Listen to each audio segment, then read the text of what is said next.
Nous allons lire un peu une partie de l'histoire de Samson.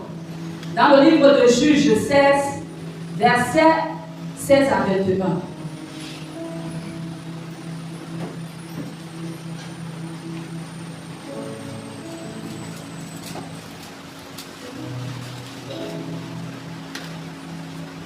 Juge 16, verset 16 à 21. Juge chapitre 16 à partir de son verset 16 à 21.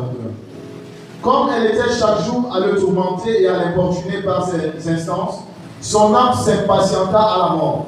Il lui ouvrit tout son cœur, il lui dit, le rasoir n'a point passé sur ma tête, parce que je suis consacré à Dieu dès le ventre de ma mère.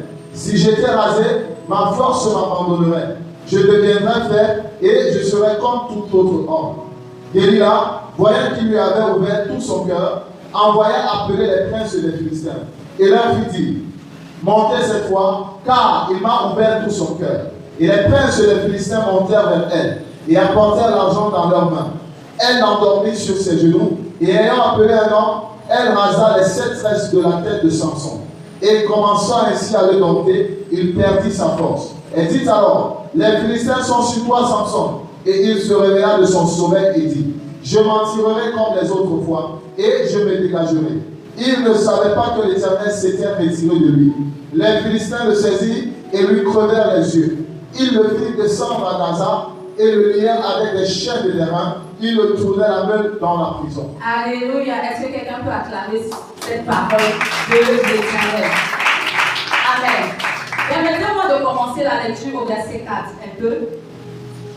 La parole de Dieu nous dit, Juge 16 au verset 4. Après cela, il aima une femme, on parle de Samson. Il aima une femme dans la vallée de Sorek, elle se nommait Délila.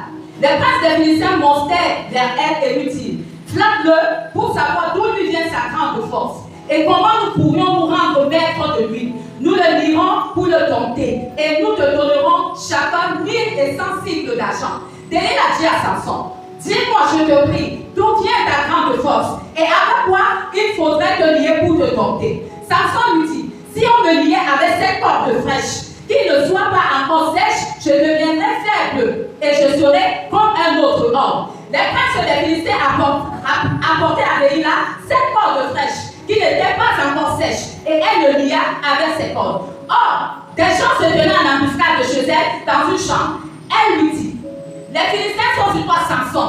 Il rompit les cordes comme se rompt un cordon d'étoffe qui, quand il sent le feu, et l'homme ne connut point d'où venait sa force. Et l'homme ne connut point d'où venait sa force. Délila a dit à Samson, voici tu t'es joué de moi. Tu m'as dit des mensonges, maintenant je te prie, indique-moi avec quoi il faut te lier. Amen. J'ai commencé la lecture pour vous parce que quand je méditais cette parole, je me suis posé une question. Est-ce que Samson n'a pas compris que la perte de sa grâce lui viendrait de Délila? Amen. Est-ce que Samson n'a pas compris cela? Samson n'a pas compris cela parce qu'il était aveuglé. L'aveuglement tue la grâce. Amen. Alléluia. Parce que je ne comprends pas comment est-ce que Délila demande à Samson son secret. Samson lui donne un faux secret. Et Délila appelle les Philistins pour mettre ce faux secret en action. Lorsque les Philistins mettent ce faux secret en action, Délila réveille Samson. Et quand Samson se réveille, n'a-t-il pas constaté que c'est le faux secret qu'il a donné que Délila a mis en action? N'a-t-il pas pris conscience que c'est le faux secret qu'il a donné à Délila qui a été mis en action? Mais ça arrivait une fois, ça arrivait 2 fois, ça arrivait 3 fois. Et la 4e fois, il a livré le secret. Parce qu'il était aveuglé. Alléluia. Délila était mandaté par les Philistins pour faire tomber Samson, pour détruire la grâce de Samson. Amen. Il était question que Délila livre le secret de Samson aux Philistins en échange de l'argent. C'est comme ça qu'il y a des gens qui sont mandatés par le monde des ténèbres tantôt pour tuer nos grâces. Des gens sont mandatés par le monde des ténèbres pour tuer nos destinées, pour détruire nos vies.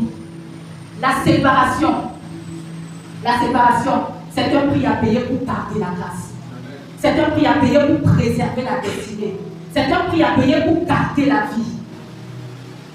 Il y a des personnes avec lesquelles il faut se séparer. Lorsque le nom de l'Éternel nous demande de quitter, nous quittons ce lieu-là. Quittons ce lieu-là. C'est pour notre bien. Parce qu'il y a des lieux qui détruisent des grâces. Amen. Nous allons, je vais revenir sur le verset 20 jusqu'à 21. La parole de Dieu nous dit, elle dit alors, il s'agit de Délila, les Philistins sont sur toi, Samson. Et il se réveilla de son sommeil et il dit, je m'attirerai comme les autres fois et je me dégagerai. Il ne savait pas que l'Éternel s'était retiré de lui. Les Philistins le saisirent et il le prenaient les yeux. Il le fit descendre de Gaza et il le liait avec des chaînes d'airain et il tournait la main dans la prison. On ne s'habitue pas avec la grâce, c'est ça ton voisin. On ne s'habitue pas à la grâce. Le nom de l'Éternel nous dit souvent la grâce elle est dangereuse. À la moindre petite erreur, on perd la grâce. Lorsque tu t'habitues à la grâce, tu penses qu'elle vient de toi. Lorsque tu t'habitues à la grâce, tu penses que tu es le producteur de cette grâce-là. On ne s'habitue pas à la grâce. Amen. Samson s'est habitué à la grâce. C'est pour cela qu'il s'est permis de dire, je m'attirerai encore. Je m'attirerai comme les autres fois et je me dégagerai. Samson s'est habitué à la grâce. Mais seulement, cette fois-ci n'était pas comme toutes les autres fois. Cette fois-ci était différente des autres fois. Amen. Vous savez, il y a des grâces dont le prix à payer, c'est le silence. Samson devait fermer sa bouche. Samson devait fermer sa bouche. Parce que le secret de Samson n'était connu que de 4 personnes. Dieu, la mère, le père et Samson. La parole de Dieu ne me dit pas quelque part que même le peuple d'Israël connaissait le secret de Samson. On connaissait que la force de Samson nous vient de Dieu, mais on ne connaissait pas l'alliance que Samson avait avec Dieu. Le silence. Et c'est comme ça que nous-mêmes, nous prenons souvent nos vies, nous allons étaler. Nous allons parler. Tu viens dans la présence de Dieu. Loin de l'Éternel a payé le prix. Il est venu t'impacter. Tu as reçu la grâce. Tu prends cette grâce-là. On a dit tu seras une grande femme. On a dit tu seras un grand homme. On a dit dans les 3 prix. C'est toi qui vas exposer cela aux gens. Mais seulement tu n'as pas le discernement de comprendre que parmi les personnes à qui tu as fait le parler, il y a des sorciers, des tueurs de destinée, des tueurs de grâce. Nous-mêmes, nous sommes souvent la cause de la perte de nos grâces, de la destruction de nos vies, de la destruction de nos destinées. Alléluia.